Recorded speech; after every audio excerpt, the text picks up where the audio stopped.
हम चलते हैं कुंदन जी के पास।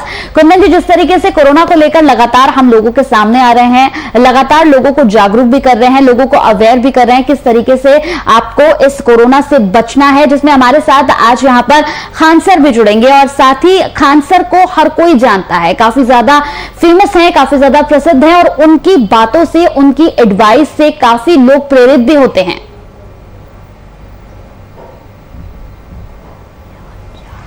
देखिए कंचन, किसी भी मुद्दे को समझने के लिए जितनी आसानी से उसको समझाया जाए, समझ उतनी जल्दी आता है और समझने में आसानी भी होती है।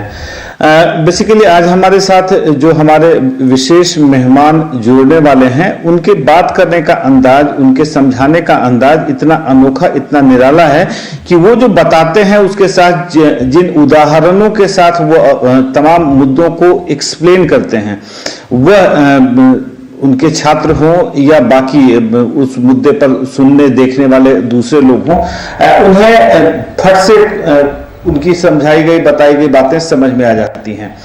और खास करके कहा जाता है पठन पाठन के क्षेत्र में कि समझाने के तरीके पर समझने वाले का फर्क पड़ता है। और खास करके जो इनकी लोकप्रियता है, इनके अपने बहुत ही सरल अंदाज की वजह से है। और इनके समझाने का एक जो बिल्कुल अलग माहौल में, अलग तरीके से ये एक्सप्लेन करते हैं तमाम चीज़ों को और बहुत ही अनोखे अंदाज से समझाते हैं, तो शायद इनकी लोकप्रियता, प्रसिद्धि और इनके चाहने वालों की संख्या इतनी अधिक होने की वजह यही है। कंचन, देखा जाए तो लगातार कोरोना को लेकर लोगों को अवेयर कर रहे हैं। और खान सर की अगर हम बात करें तो खान सर ने कोरोना को लेकर जिस तरीके से लोगों को जागरूक किया है, फिर चाहे कोरोना के फर्स्ट स्ट्रेन की बात करें, दूसरी लहर की बात करें, या फिर जिस तरीके से लगातार कोरोना में आंकड़े बढ़ रहे हैं उसको लेकर बात करें, लगातार तमाम मुद्दों पर खान सर ने हमेशा ही लोगों को यहां पर अवेयर करने की कोशिश की है और लोग उनकी बातों को काफी ज्यादा सुनते भी हैं। साथ ही अगर बात करें तो यहां पर खान सर की एक सबसे अच्छी और सबसे खास बात यही है कि जब वो बोलना शुरू करते हैं तो लोग उनकी बातों को काफी ज्यादा पसंद करते हैं। बिल्कुल, वो चाहे कोरोना के मुद्दे को लेकर हो, भारतीय राजनीति के मुद्दे को लेकर हो, या 1G, 2G, 3G, 4G, 5G के ज्ञान को लेकर हो, ये तमाम तरह के मुद्दे हैं। और चूंकि वह जनरल साइंस GS को बहुत अच्छी तरीके से अपने विद्यार्थियों को बताते रहे हैं, समझाते रहे हैं, पढ़ाते रहे हैं, तो जाहिर सी बात है उनका पेशे अंदाज जो है, वो पेश करने का जो नज़रिया है वह अपने आप में काफ़ी अनोखा है। और शायद इसी वजह से उनकी क्लास के इतने विद्यार्थी होते हैं। और आज हम सब भी खान साहब का ही इंतजार कर रहे हैं, खान सर का। और चूंकि कल ईद है तो जाहिर सी बात है उनके लिए भी यह मौका काफ़ी बेहतरीन होगा। और ईद की तैयारियां उन्होंने किस तरीके, बिल्कुल कुंदन जी, रोकना चाहूंगी क्योंकि हमारे साथ ऐसे खास पेशकश में खान सर भी जुड़ गए हैं। खान सर जी, बहुत बहुत स्वागत है आपका VIP न्यूज पर।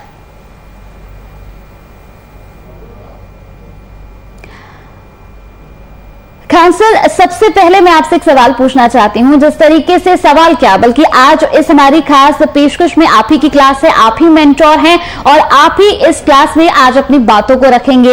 और अगर किसी भी तरह की कोई समस्या यहां पर आएगी तो हम आपसे जरूर सवाल पूछेंगे। और ऐसे में इस पूरी खास पेशकश में हमारे साथ बिहार झारखंड के संपादक कुंदन कृतज्ञ जी भी बने हुए हैं। तो सबसे पहले आप अपनी इस क्लास की शुरुआत कीजिए और क्या कुछ आप लोगों से कहना चाहते हैं, किस तरीके से लोगों को यहां पर जागरूक करना चाहते हैं, या आज आप इस क्लास में किस टॉपिक पर बात करेंगे? मैम देखिए, अभी तो सबसे बड़ा करंट सिनेरियो जो चल रहा है वो कोरोना को लेकर चल रहा है, ठीक है। अब इस कोरोना का जो वेव है, आप देखिए कि हम लोग जो 3 लाख के ऊपर जो केस जा रहे हैं हम लोग के, हालांकि बस एक हल्का सा बस ये रिलीज है कि 4 लाख के नीचे आए हैं, बट ये भी बहुत बड़ा आंकड़ा है हम लोग के हेल्थ सिस्टम को देख के। तो सबसे जरूरी है वैक्सीनेशन। और इसके पैरेलल जो अफवाहें चल रही है 5G वगैरह, ये तो पूरी तरह से मतलब कोई लेना देना ही नहीं है। आपको पता होना चाहिए कि जो 4G की मैक्सिमम फ्रीक्वेंसी है, अगर हम उस मैक्सिमम फ्रीक्वेंसी पे जाएंगे तो वो 5G की फ्रीक्वेंसी हो जाती है। तो जब 4G से हमें प्रॉब्लम नहीं है तो 5G से प्रॉब्लम कैसे हो जाएगी? तो ये तो एक अफवाह है। रही बात वैक्सीनेशन की, तो ये वैक्सीनेशन जितना जल्दी किया जाएगा तो ही हम कोरोना से जीत सकते हैं। विदाउट वैक्सीनेशन हम कभी भी कोरोना से नहीं जीत सकते। आप इजराइल को देखिए, वो कोरोना को पूरी तरह जीत चुका है। और हम लोग के पास अभी फिलहाल इंडिया में 3 वैक्सीन है, कोविशील्ड और स्पुतनिक, जो अभी हाल फिलहाल में। तो सरकार को भी चाहिए इसको जल्दी से जल्दी वैक्सीनेशन करे।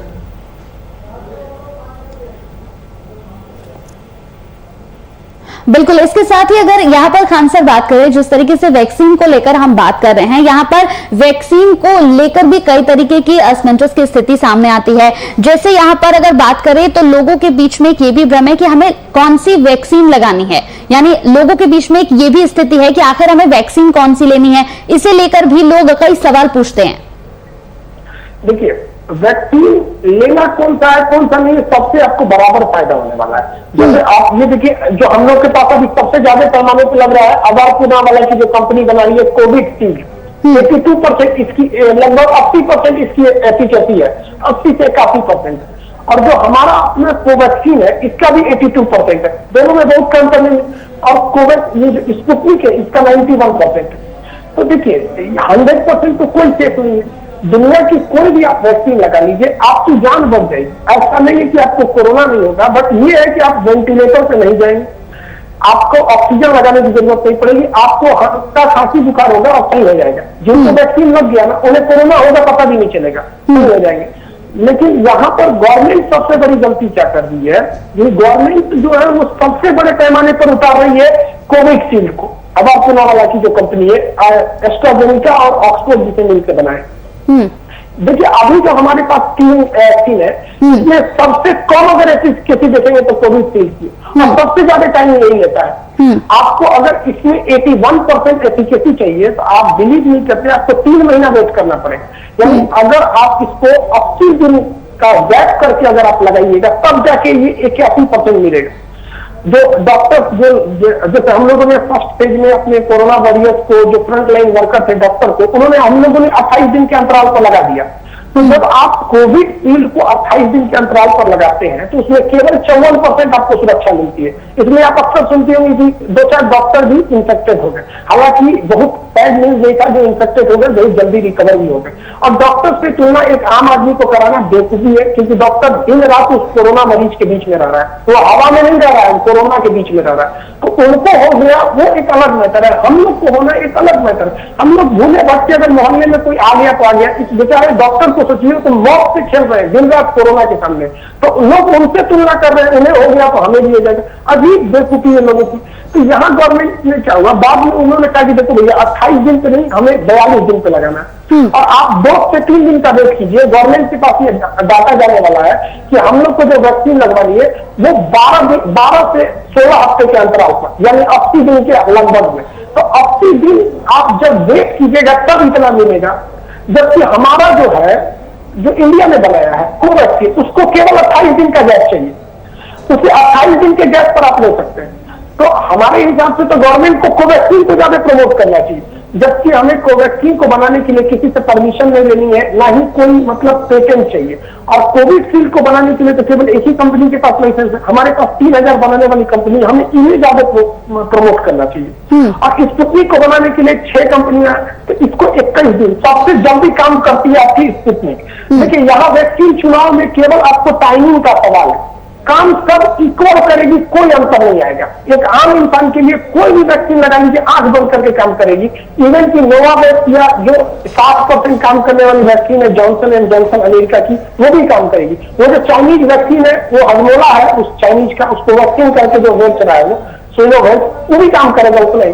तो ये काम करने से टेंशन नहीं है। दिक्कत ये है कि इस भयानक महामारी में टाइम सबसे जल्दी खोल लेता है। ये 21 दिन में काम करते थे, 28 दिन में 70 दिन लेता है। बिल्कुल बिल्कुल। ऐसे में खान सर, एक और सवाल मेरा आपसे है, जिस तरीके से अभी जो हाल ही में लॉकडाउन के बाद की अगर हम यहाँ बात करें तो लॉकडाउन के बाद बिहार झारखंड दोनों जगहों में आंकड़े जो हैं कोरोना के वो घट रहे हैं, रिकवरी रेट जो है वो बढ़ रहा है।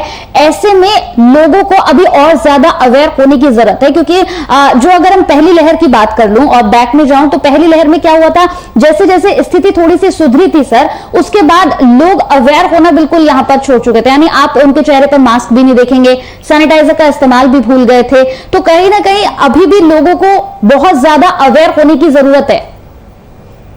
देखिए मैम, ये जो सैनिटाइजर है ना, ये सैनिटाइजर हम लोग को कब यूज करना चाहिए, जब हम कभी रास्ते में, जैसे मान के चलिए हम कहीं ट्रांसपोर्ट के हैं, वहां हम सैनिटाइजर यूज करें। सैनिटाइजर से ज्यादा अच्छा होता है जो घर की जो साबुन होता है, जी। तो साबुन से हम हाथ धो लेते हैं। सैनिटाइजर बेसिकली बनाया गया था एंटी बैक्टीरियल के लिए, न कि एंटी वायरल के लिए। लेकिन ये क्या है कि मान के चलिए कोई बस में चल रहा है या कहीं बाहर में है, तो आप साबुन लेके तो नहीं घूमिएगा। तो सैनिटाइजर का परदादा है ये हमारा साबुन, बस थोड़ा सा 2 मिनट तक 1 मिनट तक अपने हाथ को उसको लगा के रखना चाहिए। ये वायरस के बाहरी कवर को फाड़ देता है, फिर वायरस मर जाता है। दूसरी बात, जो पहली लहर थी और दूसरी लहर है, तो नो डाउट दूसरी लहर ने इतने लोगों की जान लिया, इतने में कब्रिस्तान दिखा दिए और शमशान घाट दिखा दिए कि लोगों में थोड़ा डर की वजह से अवेयरनेस आई पहले की तुलना में। अवेयरनेस नहीं आई है, उनके अंदर डर ज्यादा पैदा हो गया है।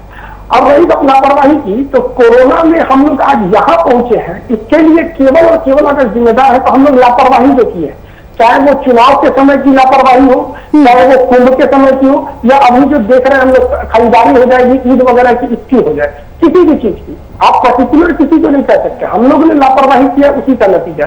और रही बात वेग जो घटने की आप बात कही है, ये बात जरूर है कि जो कोरोना के पेशेंट घटे, लेकिन एक डराने वाला आंकड़ा ये है कि जहां पहले कोरोना के मरीज मिल गए थे वहां तो घटे हैं, साथ ही साथ कई ऐसे नए जगह भी सामने आ गए हैं जहां पहले कोरोना नहीं था, वहां बढ़ने लगा है।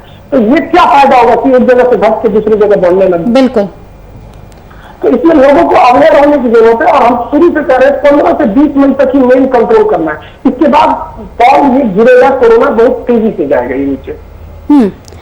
खान सर, हमारे साथ इस पूरी चर्चा में बिहार झारखंड के हमारे संपादक कुंदन कृतज्ञ जी भी जुड़े हुए हैं, वो भी आपसे कुछ सवाल करना चाहते हैं। खान सर, सबसे पहले तो आपका स्वागत है, और ईद की पूर्व संध्या में आपको और पूरे देशवासियों को, बिहार झारखंड की जनता को ईद की बधाई है। अभी आप चर्चा कर रहे थे वैक्सीन के एफिकेसी पे, और वैक्सीन के जो 2 खुराक लिए जाते हैं उसके बीच के फासले को। खान सर, एक चीज बताएं, कोवैक्सीन में आपने कहा कि एफिकेसी 28 दिन में आ जाती है, कोविशील्ड में अलग आती है। ये क्या इनके मैन्युफैक्चरिंग की वजह से ये गैप रखा गया है टाइम इंटरवल का, या असल वजह क्या है? क्या वैक्सीन निर्माण में देरी हो पा रही है, या सही में वैक्सीन का सही असर देखना है तो इतना टाइम इंटरवल मेंटेन करना जरूरी है? सर देखिए, हम जो वेक्टर वैक्सीन है, जो वेक्टर वैक्सीन, उसमें क्या है कि कोरोना के लिए हम सकल वायरस का प्रयोग किया गया है, और जो स्पुतनिक है ये इनएक्टिवेटेड वायरस, मतलब वायरस को कमजोर करके डाला गया है। तो इसके दोनों डोज में अलग अलग वायरस जो जिनकी शकल कोरोना से मिलती है।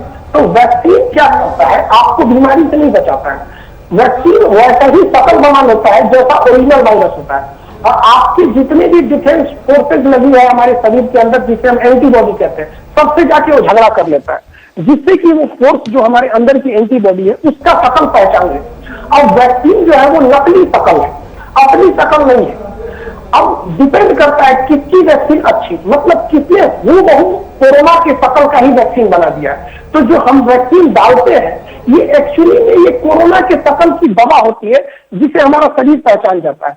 अब जिसका वैक्सीन का हम शकल बहुत तगड़ा मिलेगा उसमें बहुत जल्दी पहचान लेगा, और उसके अंदर एंटीबॉडी जल्दी बन जाएगी, जिसमें स्पुतनिक सक्सेस हो गया। उसके बाद अगर कोई आता है तो हम लोग का कोवैक्सीन आता है। अब ये जो दोनों हम लोगों ने यूज किया है, ये वायरस के ही पार्ट्स को हम लोगों ने यूज किया है, जबकि यहाँ पे ये लोगों ने अलग टाइप का यूज किया है वेक्टर वैक्सीन का। इसमें थोड़ा सा आगे अलग मतलब फॉर्मूला है, जिस वजह से हमारी बॉडी को पहचानने में ज्यादा टाइम लग जाता है, और इन दोनों में बहुत कम समय लग जाता है। तो अभी जिस हिसाब से हम चल रहे हैं, लोगों के अंदर एक ये है, कई लोग हमसे पूछते हैं कि सर हमने तो 30 दिन से ही लगा लिया कोविड की, क्या काम नहीं करेगा? देखिए हम एक बात बता देते हैं, आप 30 दिन का सेकेंड डोज को छोड़ दीजिए, आप अगर फर्स्ट डोज भी लगवा लेते हैं, केवल पहला डोज लगवा देते हैं और 1 हफ्ता बच जाते हैं, फर्स्ट डोज लगवाने के बाद 1 हफ्ता बच जाते हैं, और अगर आप आम इंसान है तो आप नहीं मरेंगे। डॉक्टर है तब नहीं, क्योंकि डॉक्टर को तो दिन रात बेचारों को, आप जिंदगी सोचिए डॉक्टरों की कैसे हो गई है, जहां रिश्तेदार लाश छोड़ दे रहे हैं वहां डॉक्टर बेचारे इलाज कर रहे हैं।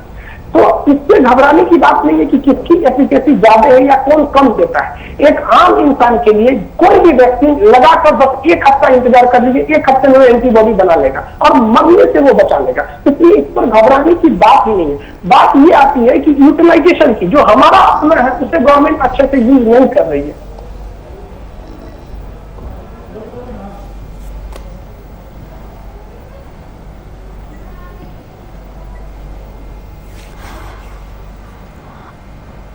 बिल्कुल खान सर, जिस तरीके से हम यहाँ पर बात कर रहे हैं वैक्सीन को लेकर आपने बताया कि कोई भी वैक्सीन लें, लेकिन वैक्सीन का जो असर है और वो दोनों का एक जैसा ही है। जैसे हम अभी बात कर रहे थे लोगों के अवेयर होने की, कि लोगों को अभी और ज्यादा अवेयर होने की जरूरत है।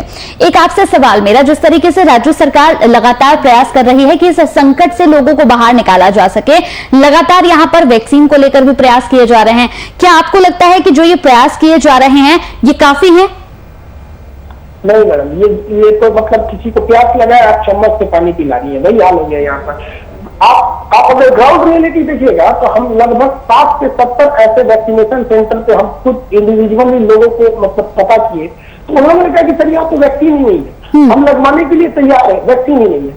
सबसे बड़ा चीज ये गलत है। दूसरा, आप ठीक है, पता नहीं क्यों हमारे प्रधानमंत्री जी को क्या ऐसा हो गया कि उन्होंने बिना वैक्सीन बनाने वाली कंपनियों से डिस्कस किए ही उन्होंने कह दिया कि अब 1 मई से 18 साल से ऊपर वालों को लगेगी। ये संख्या हमारी 50 करोड़ के आसपास। कहां से वैक्सीन आएगी? हम लोग महीने में मैक्सिमम जो बना सकते हैं, मैक्सिमम तीनों वैक्सीन को अगर आप मिला देते हैं तो वर्तमान समय में 9 से 10 करोड़ वैक्सीन 1 महीने में हम बना सकते हैं। और आपने अलाउ कर दिया कि 50 लाख पूरी लगभग अगर आपने 18 साल से ऊपर कर दिया तो आप देखिए इसमें पूरी जनसंख्या आ जाती है। केवल बच्चों को दीजिए, उनको तो वैसे भी वैक्सीन नहीं लगेगा, क्योंकि बच्चों को एक तो कोरोना से खतरा नहीं है, दूसरा उनसे लगने वाली वैक्सीन अलग होती है जो अभी है ही नहीं, अंडर ट्रायल। तो आपने तो सबको लगा दिया, तो एक वैक्सीन क्राइसिस आ गई है। ये गलत है। हमारे पास वैक्सीन की बहुत ज्यादा कमी है और सरकार क्या कर रही है कि पता नहीं क्यों वो अमीर को भी वैक्सीन लगवा रही है और गरीब को भी वैक्सीन लगा रही है अपने पैसा। भाई जो देश के 20% लोग अमीर हैं, जो जहाजों में बिजनेस क्लास में चलते हैं, आईफोन लेके चलते हैं, करोड़ों की रेंज रोवर जैसी गाड़ियों में घूमते हैं, आप उनको भी फ्री में वैक्सीन लगवा रहे हैं। मतलब ज्यादा पैसा हो गया क्या गवर्नमेंट के पास? ये मिसमैनेजमेंट हो रहा है, इसको सुधारना चाहिए। गवर्नमेंट को कहना चाहिए कि वैक्सीन की पूरी आजादी होनी चाहिए। अमेरिका की Pfizer vaccine, Moderna vaccine, Johnson, Novavax, Sputnik, सारी कंपनियों को कहना चाहिए कि भाई आप इंडिया में आओ, अपना वैक्सीनेशन सेंटर डालो, लोगों से पैसे लो, 500-1000 रुपए जो तुम्हारे चार्ज है, जिनका जो देने में सक्षम होंगे वो जाके वहां लगवा लेंगे। बिल्कुल। और जो गरीब जनता होगी उसका तो सरकार फ्री में लगा ही रही है, चाहे वो केंद्र सरकार हो चाहे वो राज्य सरकार हो।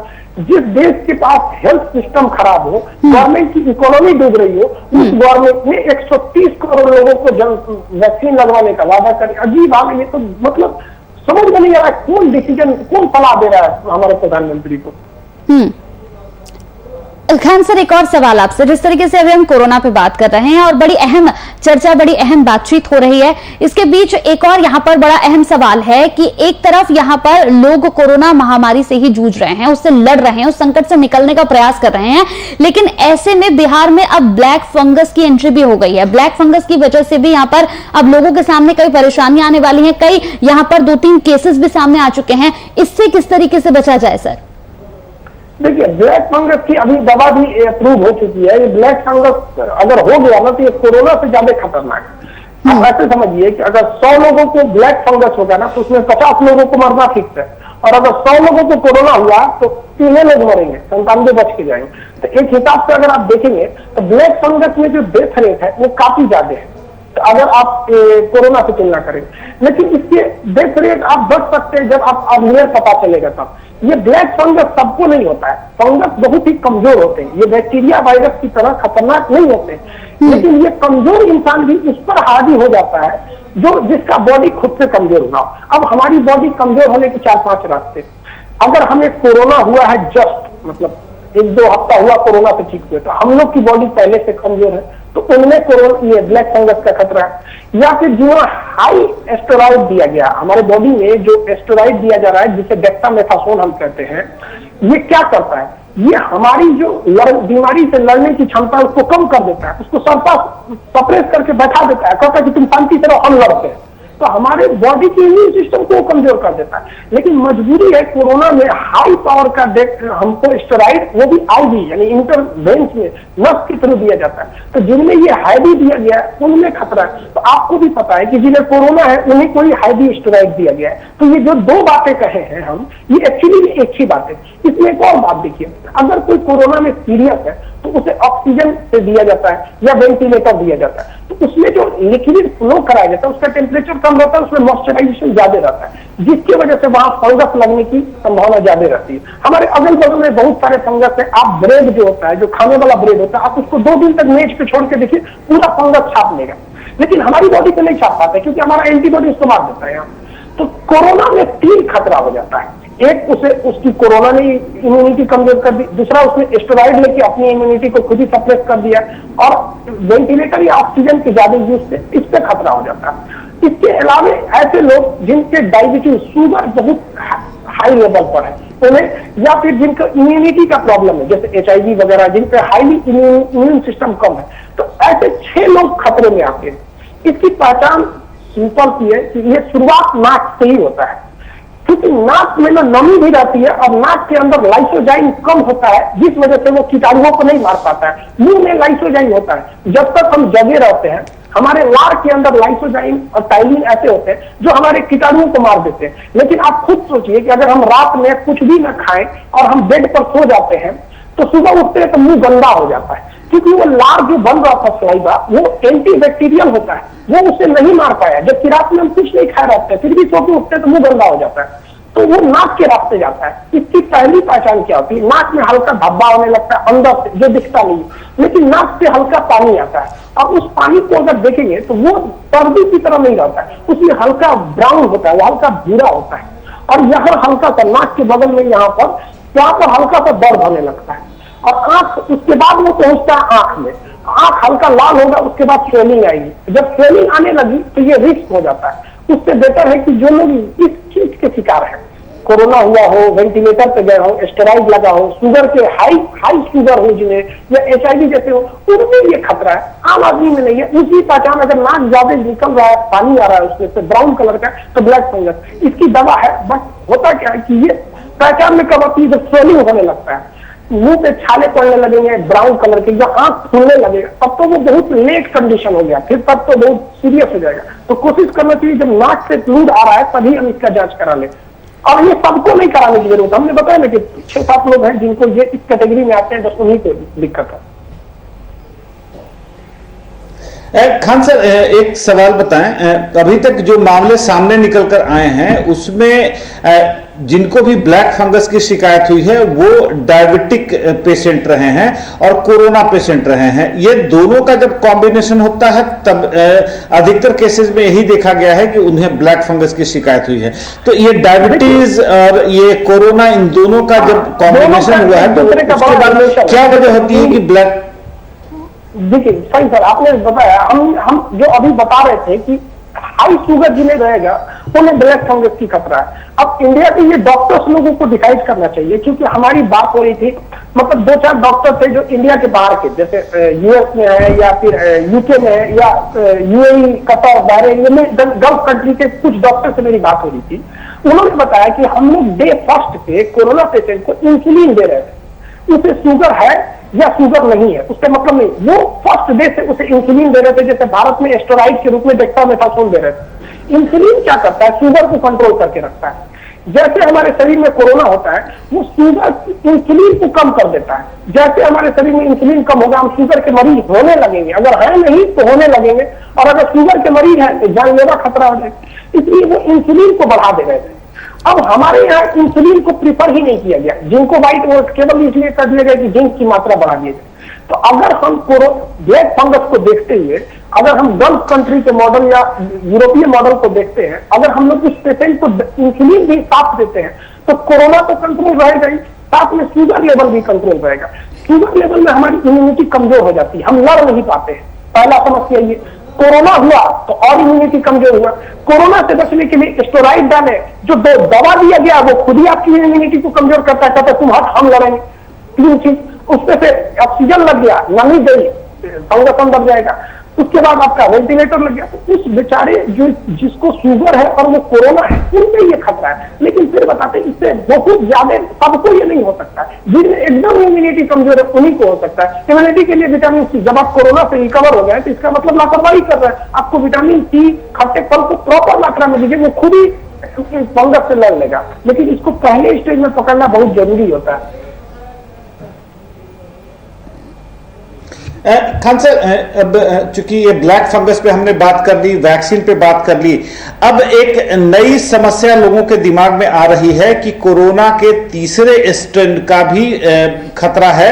एक चीज आपसे समझना चाहेंगे, दूसरे स्ट्रेन की कितना भयानक है और इसने कितना विभत्स रूप लिया है, ये सब हम लोग देख चुके, पूरी दुनिया देख चुकी है, सब समझ चुके। अब तीसरे स्ट्रेन का नाम सुनते ही रोंगटे खड़े हो जाते हैं। वैक्सीनेशन कह रहा है कि अगर आप वैक्सीन ले लेंगे तो कोरोना के खतरे से बच जाएंगे, तो इन दोनों के बीच में क्या है? तब देखिए, थर्ड वेव जो होता है वो किसी भी बीमारी का ज्यादा खतरनाक नहीं होता है, जिसके कई रीजन है। आप हिस्ट्री देखिएगा, थर्ड वेव जाते जाते जनता खुद जागरूक हो चुकी है, वो 2 वेव से भुगत चुकी है।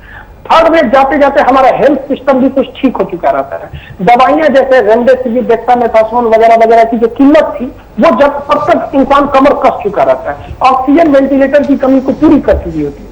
लेकिन अगर थर्ड वेव जो आता है, देखिए थर्ड वेव जो कब आएगा, कोई किसी कोरोना के अगर आप हिस्ट्री देखते हैं तो इसका कोई भी वेव अगर डाउन हुआ तो डाउन होने के 6 महीने, मतलब 3-4 महीने बाद इसका थर्ड वेव, अगला वेव आने लगता है। तो हमारा जो कोरोना है ये मई से डाउन होना चालू करेगा और जुलाई तक जाके डाउन होगा। तो 3 महीने देखिएगा तो वो अक्टूबर के आसपास में थर्ड वेव की शुरुआत होगी। सरकार के पास अभी मई, जून, जुलाई, अगस्त, सितंबर, अक्टूबर 7 महीने हैं।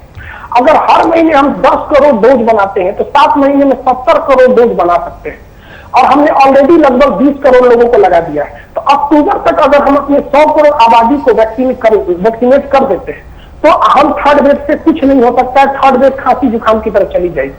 लेकिन अगर थर्ड वेव प्रभाव डालता है तो इसके लिए केवल और केवल अगर कोई जिम्मेदार होगा तो खराब वैक्सीनेशन सिस्टम जिम्मेदार होगी, और कोई जिम्मेदार नहीं होगा। गवर्नमेंट के पास अभी भी वक्त है, वो विदेशी कंपनियों को बोले, अगर हम आईफोन खरीद सकते हैं, अगर हम विदेशी कंपनी लाख चाइना बवाल होने के बावजूद हम चाइनीज सामान खरीद सकते हैं, तो फिर वैक्सीन नहीं खरीद क्यों नहीं सकते? ये कौन सा मतलब मुद्दा है? हम विदेश से राफेल खरीद सकते हैं, बोइंग की जहाज मोदी जी के लिए भी आ सकती है, तो आम आदमी इवन फाइजर वगैरह की वैक्सीन क्यों नहीं आ सकती? हमारे पास शॉर्टेज है इसलिए कर रहे हैं। इतना बड़ा दुर्दशा है। आप अगर इसे जियो पॉलिटिक्स में देखेंगे तो हमारे दोस्त हमें छोड़ के जा रहे हैं, श्रीलंका, पाकिस्तान, ये पाकिस्तान की तो बात छड़ी है, तो चाइना का है, नेपाल, भूटान, बांग्लादेश, म्यांमार, इन लोग कह रहे हैं कि भैया हमको वैक्सीन दो। म्यांमार, बांग्लादेश कह रहे हैं कि आपने वादा किया था, पैसा दिए थे, दीजिए हमको। भारत कह रहे हैं कि भैया हमारा सब खुद क्राइसिस है। तो गवर्नमेंट को इस पर सोचना चाहिए, विदेशियों को भी लाना चाहिए और जल्दी से जल्दी वैक्सीनेट करना चाहिए। अदरवाइज तो थर्ड वेव तो मतलब भयावह हो सकती है, लेकिन बहुत कम चांसेज है उसका, क्योंकि तब तक वैक्सीनेशन हो चुका रहेगा। खान साहब, एक अगला सवाल, अभी आपने कुछ देशों का नाम लिया, एक चीज समझना चाह रहा था आपसे कि हमारे जितने भी एशियन कंट्रीज हैं, वो पाकिस्तान, श्रीलंका, म्यांमार, बांग्लादेश, नेपाल, भूटान, अफगानिस्तान, किसी भी देश का नाम ले लीजिए, न ही वो लिटरेसी में हमसे आगे हैं और न ही मेडिकली इक्विप्ड हमसे ज्यादा हैं। केवल और केवल ये कोरोना का सेकेंड स्ट्रेन जो है भारत को इतना क्यों परेशान करके रखा हुआ है? बाकी देशों में कहीं कोई इस तरीके की दुर्दशा देखने को मिल नहीं रही। सब दुर्दशा देखने को मिल रही है। बांग्लादेश और नेपाल का भी हाल भारत की तरह ही होते जा रहा है, लेकिन इसमें क्या है कि भारत की आबादी बहुत डेंस है, बहुत घनी आबादी है, तो जिसमें ट्रांसमिट होने का खतरा ज्यादा होता है। और दूसरा, भारत में शादी ब्याह और त्योहार, हमें नहीं लगता है जितना शादी ब्याह और त्योहार में भारत में लोग आपस में एंगेज होते हैं, मिलते जुलते हैं, उतना कोई मिलता होगा। इस बीच में कोरोना में आप देखिएगा सेकेंड वेव में शादी ब्याह बहुत खतरनाक रोल ले गया है। जो कहीं शादी में गया वो लेके आया, दाग उठ के चल दिए। बल्कि नेपाल और अगल बगल के पड़ोस में देखेंगे, उसमें शादी ब्याह में इस तरह का बवाल नहीं होता जितना हमारे यहाँ होता है। दूसरा, हमारी तरह उन लोग के यहाँ त्योहार वगैरह भी नहीं होता है, और हमारी तरह वहां पे छुट्टा साढ़ की तरह चुनाव नहीं होता है। वह चुनाव आयोग जो पूरे भारत में 7 चरण में चुनाव करा सकता है, लेकिन बंगाल में, छोटा सा बंगाल, वहां पश्चिम बंगाल में उसको 8 चरण लग गए चुनाव कराने में। तो ये सब लापरवाही वहां नहीं हुई, और जनसंख्या भी कम है। और अब जैसे नेपाल है, वो पहाड़ी एरिया, जो कोई भी पहाड़ी एरिया पे जनसंख्या कम रहती है, जिस वजह से वो थोड़ा बच गए। खान साहब, आप अभी देर शाम स्वास्थ्य मंत्रालय के एक अधिकारी ने प्रेस ब्रीफिंग की थी और उसमें प्राइस है वो कम हुआ है, आंकड़े कम हुए हैं। 16 राज्यों में ये इंक्रीजिंग ट्रेंड पे है। और अभी आप चुनाव की चर्चा कर रहे थे, तो इत्तेफाकन वो पांचों राज्य जहां जहां चुनाव हुए थे वो उन 16 राज्यों में है जहां इंक्रीजिंग ट्रेंड देखा गया है। तो आपको लगता है कि चुनाव ने इन राज्यों को भारी नुकसान पहुंचाया है? ये चुनाव वाले लोगों को भी नहीं समझ में आता। चुनाव है तो तुम घर पे देख लो, जो भाषण वहां दिया जाता है उसका तो लाइव टेलीकास्ट होता है, लोग को भी नहीं समझ में आ रहा है, जान दे रहे हैं भाषण सुनने के लिए। भाई आपको अगर किसी पार्टी को पसंद करते हैं, लोकतंत्र, आप जाके उसको वोट दीजिएगा ना। अब हम किसी पार्टी को पसंद करते हैं तो इसको साबित करने के लिए हमको उसकी रैली में जाने की क्या जरूरत है, वो भी कोरोना के बीच में। ये लोग को भी सोचना चाहिए। आपको वोट, जिसको वोट दीजिएगा, कौन मना किया, हमारा कौन देखने जा रहा है आप किसको दिए, ये लोगों की भी गलती है। और ये कोरोना जो है, अब खुद देखिए बंगाल वगैरह वगैरह ये सब चुनाव में ये भी लोग बहुत तेजी से इंक्रीज कर रहे हैं यहाँ पर, तो ये भी गलत है। ऐसा नहीं है कि वहां इंक्रीज नहीं हो रहा है, हो रहा है। खान सर, सवाल आ रहा है, अपने एफिकेसी में जो वैक्सीन की चर्चा कर रहे थे उसको मैं थोड़ा सा कोरिलेट करना चाहूंगा। आपको क्या लगता है कि भारत की कितनी जनसंख्या को वैक्सीनेशन हो जाए, उनका टीकाकरण हो जाए, और ताकि ये आप वो हमेशा उदाहरण देते हैं ना, मोतियों की माला है, बीच से एक मोती खींच लिया तो पूरा का पूरा चेन टूट जाता है। तो कितने भारतीयों का टीकाकरण हो जाए, उनका वैक्सीनेशन हो जाए, ताकि वो जो संक्रमण की चेन है उसको तोड़ने में थोड़ी आसानी हो। क्या वो 1/3 भारतीयों का वैक्सीनेशन होना चाहिए या कम से कम आधा हो जाए, ताकि संक्रमण के इस स्तर को नियंत्रित किया जा सके?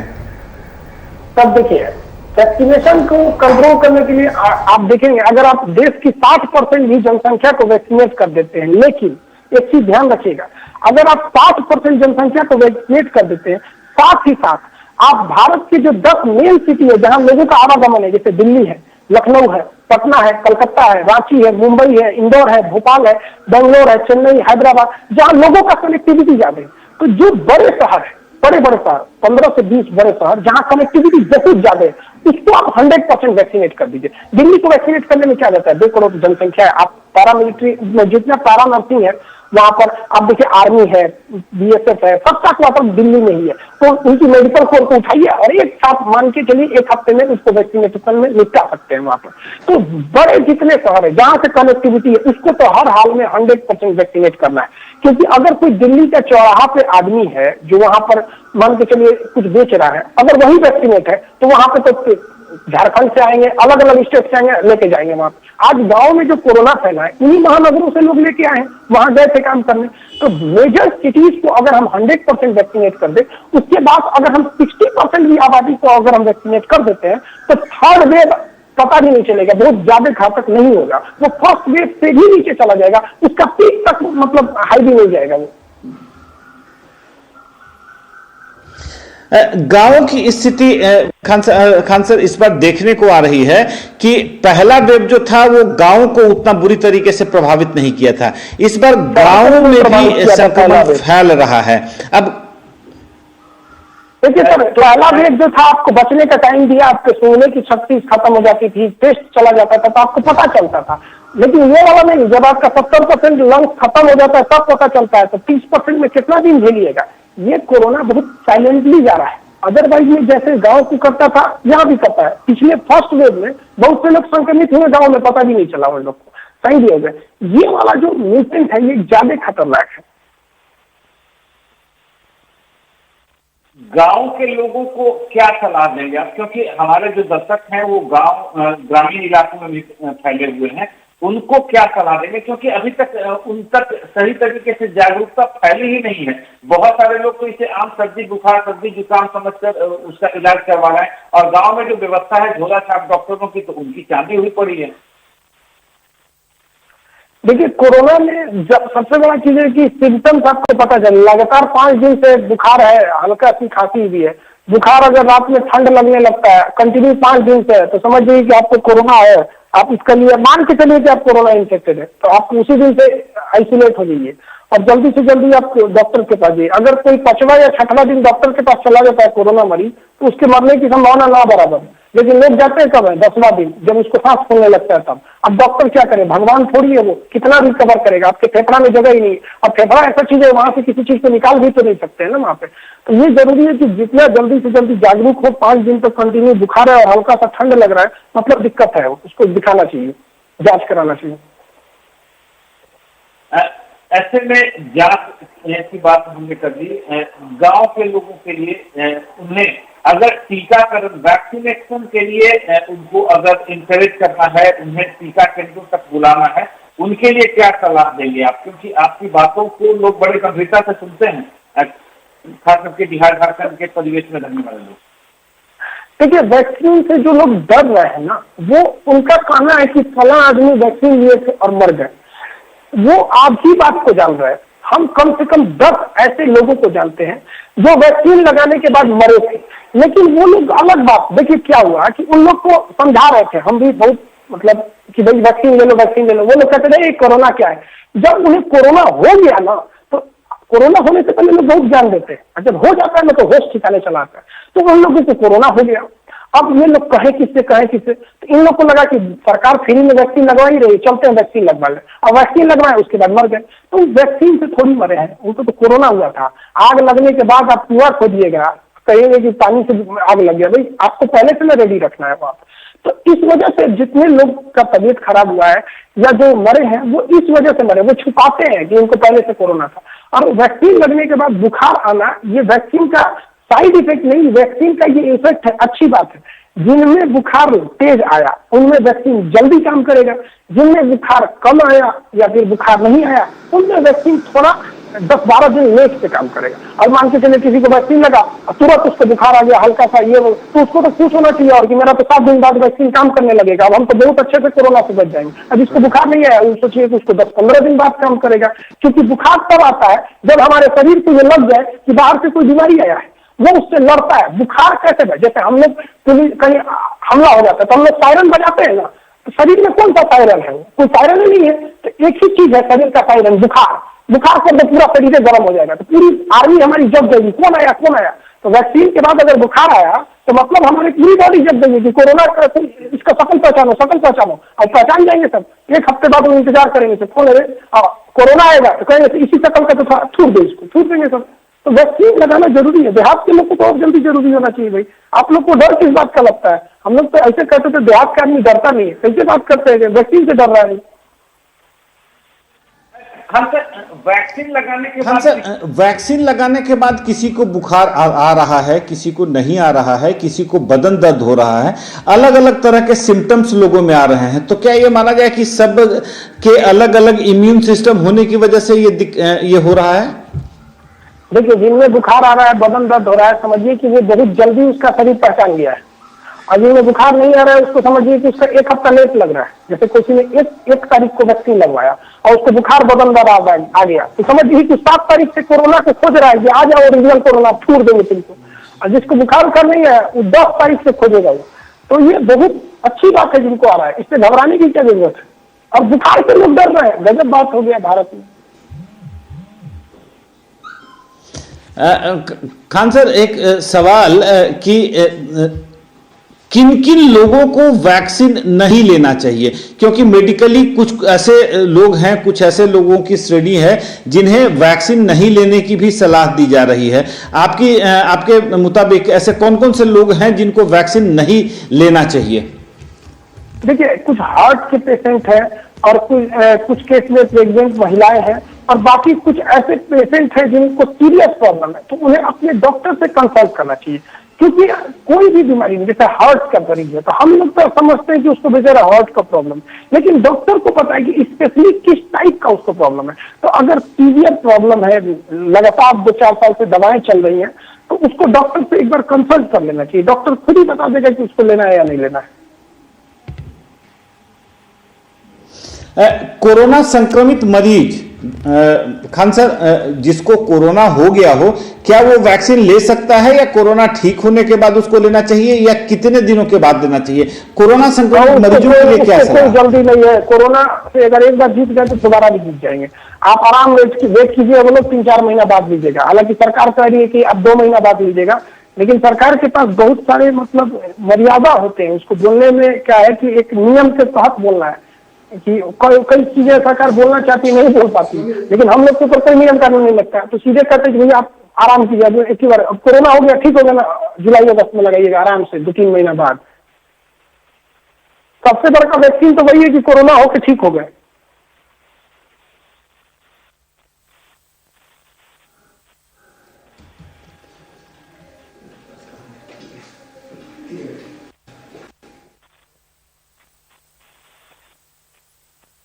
खान सर, जिस तरीके से वैक्सीन को लेकर यहाँ पर बात हुई है, कोरोना को लेकर लगातार बात हो रही है, यहाँ पर ब्लैक फंगस को लेकर भी हमने बात की है। यहाँ सर एक और सवाल है, ये सवाल मैं आपसे पूछूंगी, शायद इसका जवाब आप बहुत अच्छे से दे पाएंगे। अगर आप राज्य के मुख्यमंत्री होते सर, तो सबसे पहला स्टेप क्या होता आपका? सर आप अजीब सा सवाल है ये। जैसे ऐसे नॉर्मल में हम क्या कहते हैं कि सबसे पहला वैक्सीनेशन।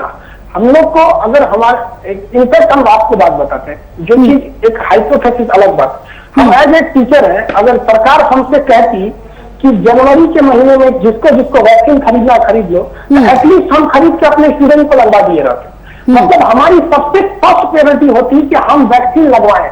हम अपने सैनिकों को बंदूक दे न दे, लेकिन पहले बुलेट प्रूफ देंगे। वहां पर उनको बुलेट प्रूफ रहना चाहिए। वहां पर बुलेट प्रूफ देके क्या करता है? आपको हल्का चोट लगता है लेकिन मरने नहीं देता है। ऐसा नहीं बुलेट प्रूफ पहनने तो चोट ही नहीं लगेगा, उस पर भी चोट लगता है वहां। तो सबसे प्राइम फोकस रहना चाहिए बहुत ही मास लेवल पे वैक्सीनेशन को। दूसरा होना चाहिए कि जो लॉकडाउन, जो जगह है जहां पे ज्यादा लोग आते जाते हैं, मेन बड़े बड़े किसी भी राज्य के बड़े बड़े शहर जो है, उसको पूरी कंप्लीट वैक्सीनेशन में डालिए। और जितने भी मीटिंग्स वगैरह होंगे, जैसे त्योहार हो गए या फिर कोई लोगों का बड़ा बड़ा फंक्शन हो गया, उसको रोकिए, बस कोरोना कंट्रोल हो जाएगा। लापरवाही से तो फैला। खान सर एक और बात कहते हैं, हमारे में अगर पावर रहता, एक बात बताते हैं, जो वैक्सीन नहीं लगाता हम उसके ऊपर सजा करते, सीधा बात। वैक्सीन नहीं लगाएंगे अब तो हम बहुत दंडनीय अपराध घोषित कर देते। बिल्कुल बिल्कुल। खान सर, यहाँ एक और सवाल, जिस तरीके से लॉकडाउन लगाया गया है, लेकिन लगातार हम यहाँ पर दर्शकों को कई तस्वीरें दिखाते हैं, आप भी बाहर जाते होंगे, कई तस्वीरें आप भी देखते होंगे, आज भी लोगों के अंदर जागरूकता की कमी है। क्योंकि अगर आज भी आप बाहर जाएंगे तो कई जगहों पर कुछ तस्वीरें ऐसी आती है जहां लॉकडाउन तो छोड़िए, इतनी ज्यादा भीड़ नजर आती है, लोगों के चेहरों पर मास्क नहीं होता है। लोगों को देखकर ये लगता है कि ना तो कोरोना यहाँ कभी था और ना आने वाले टाइम पर आएगा। छोटे छोटे बच्चे भी ऐसे यहाँ पर घूमते हैं जिनके पर मास्क नहीं होता है। तो अपने आप में कई यहां कह सकते हैं कि सबसे बड़ी गलती लोगों की भी है, क्योंकि लोग जानते हैं लेकिन जानबूझकर चीजों को खराब करते हैं। ये लोगों की भी गलती है मैडम, लेकिन हम आपसे कहते हैं अगर बारिश होगा तो हम पानी को थोड़े रोकते हैं, हम तो छाता लगाते हैं ना। हम आपसे कहते हैं किसी व्यक्ति को कहिए ना कि जहां बॉर्डर पे फौज खड़ी रहती है वहां जाओ, बेचारा डर डर के जाएगा, जानता है कि यहाँ जाएंगे तो छुड़ा जाएंगे। तो गवर्नमेंट को भी लाना चाहिए कि जब आपने लॉकडाउन कर दिया तो आप पहले इस बात को चिन्हित कर लीजिए कि ये फालतू तो नहीं निकला है, और अगर फालतू निकला है तो इस तरह से एडमिट कीजिए, इसको इस तरह से छूइए कि उसको भी ऑक्सीजन की जरूरत पड़े, आराम से सही हो जाएगा। देहात में कहा जाता है ना, भय बिना पीड़ित का। तो सरकार को थोड़ा सा सख्ती ज्यादा करना चाहिए। लेकिन सर ये भी लगता है कि वैक्सीन मोटरसाइकिल से निकला है तो उसका मोटरसाइकिल जब्त कर लीजिए, ये कोई फाइन नहीं, 2 महीना बाद तुमको देंगे, 2 महीना में अपने ठंडा जाएगा। बिल्कुल सर, यहाँ पर एक और सवाल है, जिस तरीके से पिछले कोरोना काल की भी अगर बात कर ले तो सबसे ज्यादा पलायन देखा गया था। लोग यहाँ पर कोरोना से बचने के लिए अपने अपने घर जा रहे थे, एक राज्य से दूसरे राज्य जा रहे थे। इसे लेकर आप क्या कहेंगे? क्योंकि जैसे ही लॉकडाउन की जो घोषणा है उसके बाद फिर चाहे आप यहाँ राजधानी दिल्ली की बात कर ले, बिहार की बात कर ले, तमाम जगहों पर लोग एक राज्य से दूसरे राज्य यहाँ पर बहुत ही तेजी में गए, बहुत ही तेजी से पलायन की जो खबरें हैं वो यहाँ पर सामने आई है। देखिए ना, मजदूरों के लिए कोई भी हेल्थ सिस्टम भारत मतलब जो एक सोशल सिस्टम होना चाहिए नहीं है। अगर प्राइवेट मजदूर है दिल्ली में मुंबई में काम कर रहे हैं तो खा पाएंगे, और अगर काम खत्म ना तो उनके मालिक उनको भूखे मरते छोड़ देंगे। बेचारे क्या करें, तो उनको तो अच्छा है वो वापस आ जाए लोग। ये तो गवर्नमेंट की गलती है, उनके लिए कुछ सिस्टम है। हम आपसे बोलते हैं हमारे आप देखिए हर चीज दुनिया में ऑनलाइन है, हमारे मजदूरों के लिए कोई सिस्टम नहीं। हमारा मोबाइल खराब हो गया, बिगड़ गया, हम OLX पे देख सकते हैं कि नहीं देख सकते। हमें क्या खाना पसंद है हम स्विगी और जोमेटो पे ऑर्डर कर सकते हैं।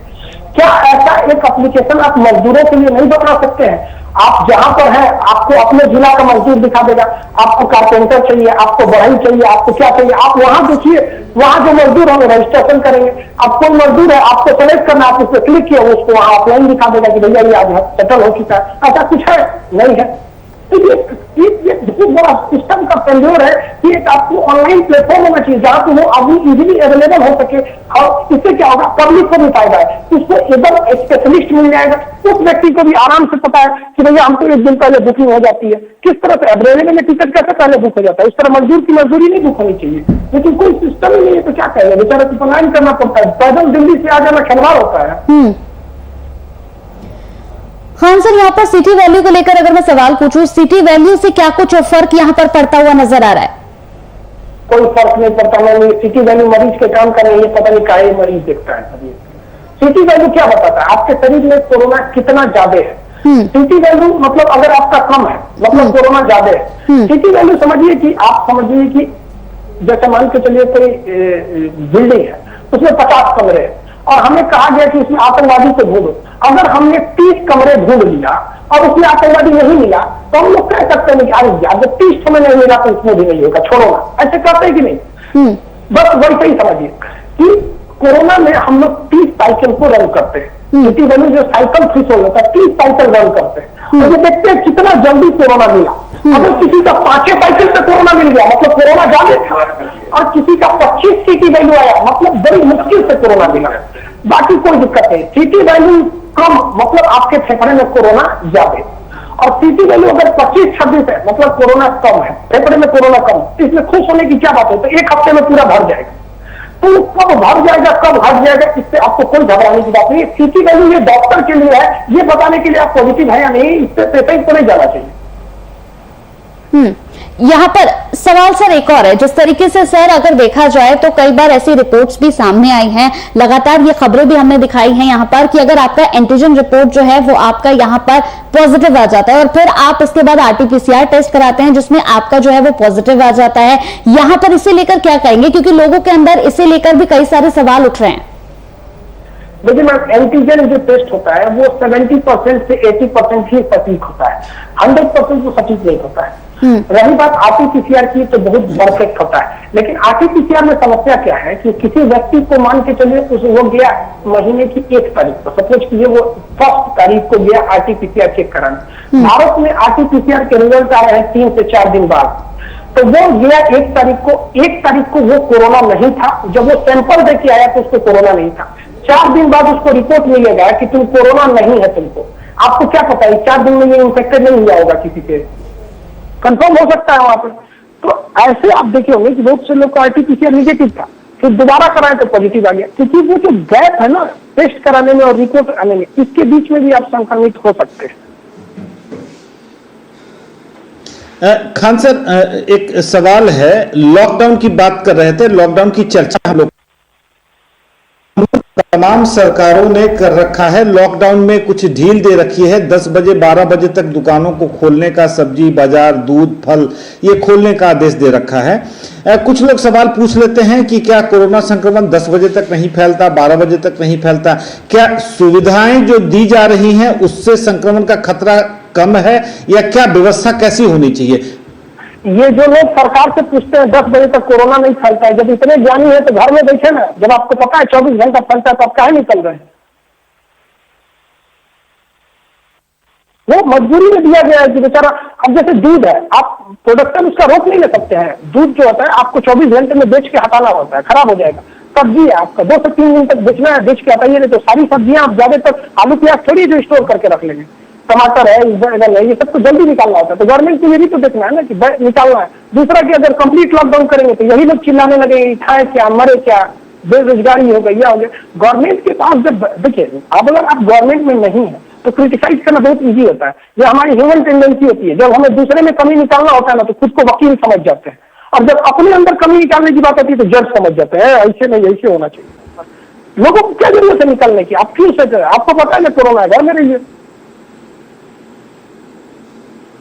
तो सरकारों ने जो जीवन और जीविका दोनों साथ चलाने का जो मंत्र दिया है, तो माना जाए कि यह एक बेहतर तकनीक था जिसका पालन तमाम सरकारें कर रही हैं, और एक बीच का रास्ता निकाल लिया गया है।